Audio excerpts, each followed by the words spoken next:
ঈদ উল আজহার দ্বিতীয় দিন সকাল থেকে হাজারো পর্যটকে মুখর চট্টগ্রামের অন্যতম প্রধান পর্যটন কেন্দ্র পতেঙ্গা সমুদ্র সৈকত। সমুদ্রের নোনা জলে গা ভেজানোর জন্য চট্টগ্রাম ছাড়াও রাজধানী ঢাকা সহ দেশের বিভিন্ন জায়গা থেকে এসেছেন পর্যটকরা। সৈকতের পাশাপাশি অন্যান্য বিনোদন কেন্দ্রগুলোতেও দর্শনার্থীদের উপচে পড়া ভিড় দেখা গেছে। ট্যুরিস্ট পুলিশ জানিয়েছেন, চট্টগ্রাম পতেঙ্গা সি বিচে দর্শনার্থীদের নিরাপত্তায় থানা পুলিশের পাশাপাশি ট্যুরিস্ট পুলিশের পক্ষ থেকে আনসার সদস্য সহ বাড়তি নিরাপত্তা সহ নানা ব্যবস্থা নেওয়া হয়েছে।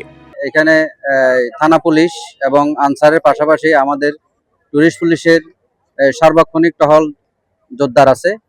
পাশাপাশি প্রত্যেকটা ব্যক্তির জন্য আমাদের আলাদা নিরাপত্তা হলো, আমাদের সিভিল পোশাকেও লোক আছে।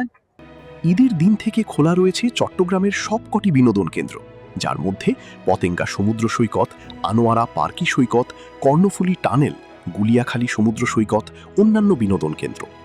পতেঙ্গা সি বিচে এসে দর্শনার্থীরাও দারুণ খুশি। ঈদের বন্ধে পরিবার পরিজন নিয়ে সময় কাটাতে পারছে, তাতেই আনন্দ উপভোগ করতে পারছে, সেটাই সবচেয়ে আনন্দের ব্যাপার। ফ্যামিলি ঈদের দিন ব্যস্ত থাকার পরে আজকে আসছি, ফ্যামিলি নিয়ে ফ্রি ছিলাম, ভালোই লাগতেছে। হ্যাঁ, পরিবার নিয়ে আসছি। আসলে বন্ধের দিন তো আমরা পাওয়া যায় না। আজকে বছরে আমরা দুইবারে বন্ধ পাই। আজকে বন্ধ, সবাইকে নিয়ে একটু ভালো লাগতেছে, পরিবারের সবাইকে নিয়ে। পরিবার পরিজন নিয়ে ঘুরতে আসলাম। গতকালকে ঈদ গেছে, আলহামদুলিল্লাহ বেশ ভালো কাটতেছে। সবাইকে নিয়ে ভালো একটা পরিবেশে আছি, আলহামদুলিল্লাহ।